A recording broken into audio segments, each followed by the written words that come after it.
Pilit na inaawat ng 4 na tao ang 2 lalaking yan na nagsuntukan sa harap ng isang mall sa Zamboanga City.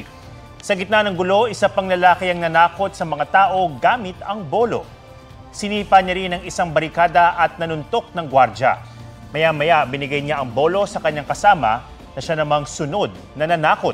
Base sa investigasyon, mga tricycle driver at security guard ang nagrambulan dahil sa issue sa parking. Patuloy na hinahanap ng pulisya ang mga sangkot at kakasuhan daw ang nagpasimuno ng gulo. Nauubusan na raw ang Pilipinas ng resupply ship na ipapadala sa BRP Sierra Madre sa Ayungin Shoal. Sinabi yan ni AFP Western Command Vice Admiral Carlos na kabilang sa mga sugatan sa pag-water cannon ng China Coast Guard sa resupply ship na Onaiza May 4. May report si Joseph Moro. Habang nasa resupply mission para sa BRP Sierra Madre sa Ayungin Shoal, hinarap ng mga sakay ng Onaiza May 4 ang pambobomba ng tubig ng 2 barko ng China Coast Guard. Kung dati pahapyaw lamang ang pambobomba ng tubig ng China, kahapon direktang tinamaan ang salamin ng bintana ng barko ng Pilipinas.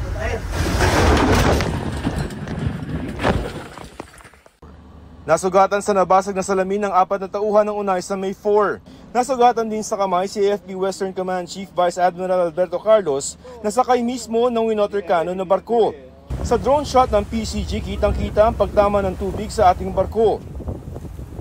You must off your course and leave immediately. 5201, this is 4407. We are attending a wounded personnel inflicted by your vessel. Para gamutin ang mga sugatan, nagpadala ang BRP Sindangan ng medical team na binantayan naman ng China Coast Guard. Bago yan, dumikit hanggang sa kumaskas ang China Coast Guard vessel sa BRP Sindangan. Kung hindi naging maagap yung ating Coast Guard sa paglalagay ng fender dito sa gilid ng BRP Sindangan, ay baka mas malala pa yung nangyari doon sa pagsalpok nitong China Coast Guard 21555 dito sa BRP Sindangan sa tangkang paghaharang ng mga resupply ships natin papunta sa Ayungin Shoal. The Philippine Coast Guard personnel are really doing so much effort to prevent the collision. The Chinese Coast Guard personnel are just standing there and taking video. Perhaps that it was deliberate on their part.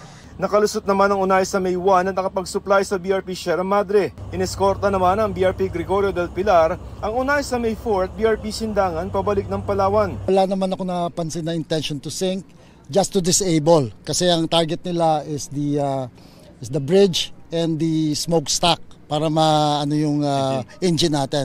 Sabi ni Pangulong Marcos, hindi pa ito dahilan para gamitin ang Mutual Defense Treaty sa Amerika. We continue to view with great alarm this continuing dangerous maneuvers and dangerous action. I think that we cannot view this in any way but in the most serious way. Sabi naman ng US State Department, tutulong ang US kung magkakaroon ng armed attack sa mga barko, eroplano at mga tauhan ng AFP at Coast Guard ng Pilipinas alinsunod sa Mutual Defense Treaty.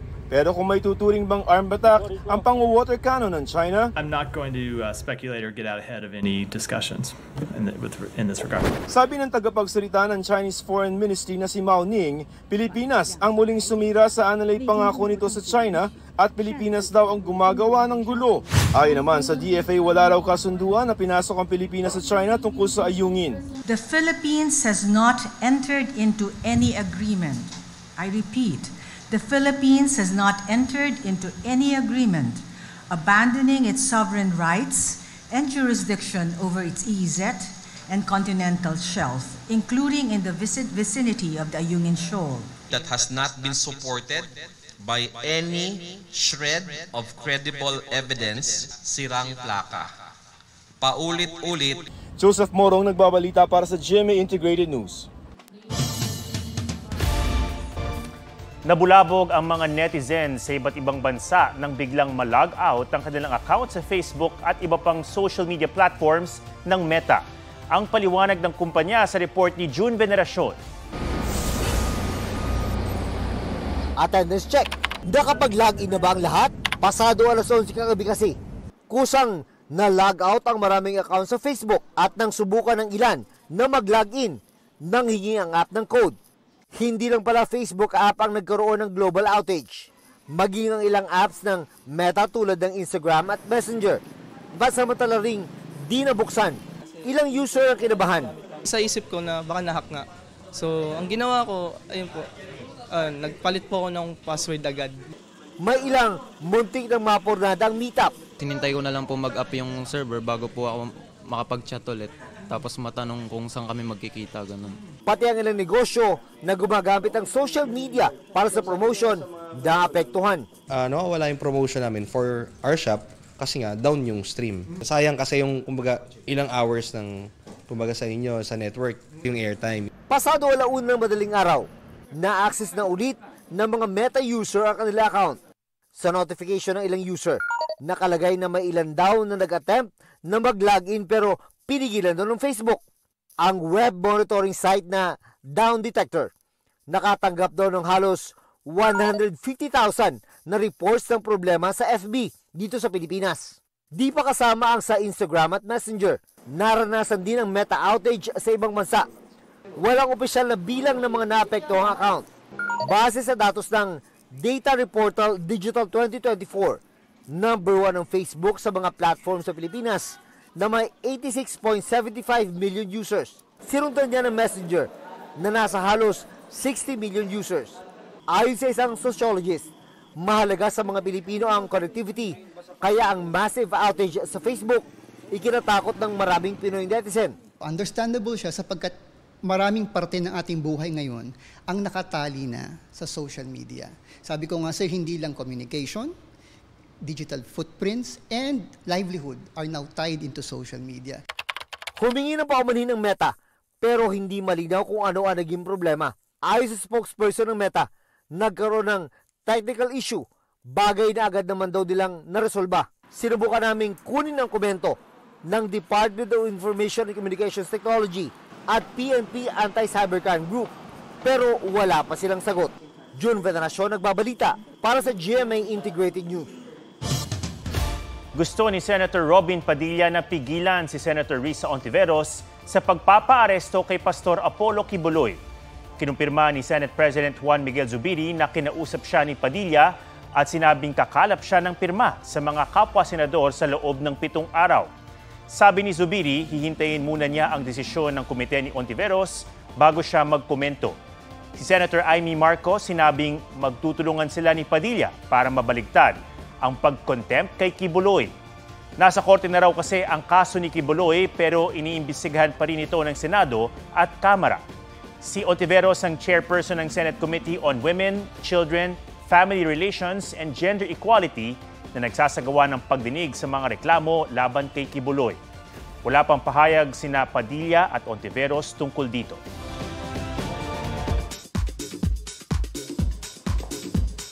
Nadagdagan pa ang Kapuso stars and personalities na may bituin sa Eastwood City Walk of Fame.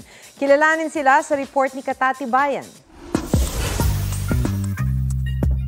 Kabilang sina Miss Universe Philippines 2023 Top 10 finalists at Sparkle star Michelle D, Pulang Araw star Sanya Lopez, Abot Kamay na Pangarap lead Richard Yap at Sparkle Jimmy Artist Center consultant Mr. M. Johnny Manahan. Sa mga ginawaran ng between sa 18th edition ng Eastwood City Walk of Fame ceremony. Under News and Public Affairs category, may Walk of Fame star na rin si GMA Integrated News showbiz reporter Lars Santiago at DCWB anchor Joel Reyes-Zobel naman sa radio category. Pinarakalan din sa television category si GMA Network Chairman Attorney Felipe L. Gozon. Little did I know that someday magkakaroon ako ng Walk of Fame. Sapagkat hindi naman ako artista But I am very, very proud and privileged to have this Walk of Fame. Ilan pa ang kinilala sa larangan ng pelikula, teatro at musika. Nasa event din sina President and CEO Gilberto Duavit Jr. at Senior Vice President Attorney Annette Gozon Valdez. Congratulations to everyone and sana maging inspiration kayo sa lahat ng tao sa industriya. 18 years ago nang itatag ni Kuya Germs o Herman Moreno ang Walk of Fame. Bukod sa induction ceremony, nag-alay rin ng mga bulaklak at nagtirik ng kandila para sa bituin ng yumaong multi-awarded actress na si Jacqueline Jose. Katati Bayan nagbabalita para sa GMA Integrated News. Kinilala ng Cannes Film Festival ang galing at husay ng pumanaw na veteran actress na si Jacqueline Jose. Sa Facebook, inalala ng prestigyosong French Film Festival si Jacqueline na naging Best Actress noong 2016 dahil sa kanyang papel sa indie film na Marosa. Si Jacqueline ang unang Pilipino at Southeast Asian artist na nag-uwi ng parangal. Sa burol ng aktres, ilan pang personalidad ang nagpunta para makiramay sa pamilya ni Jacqueline.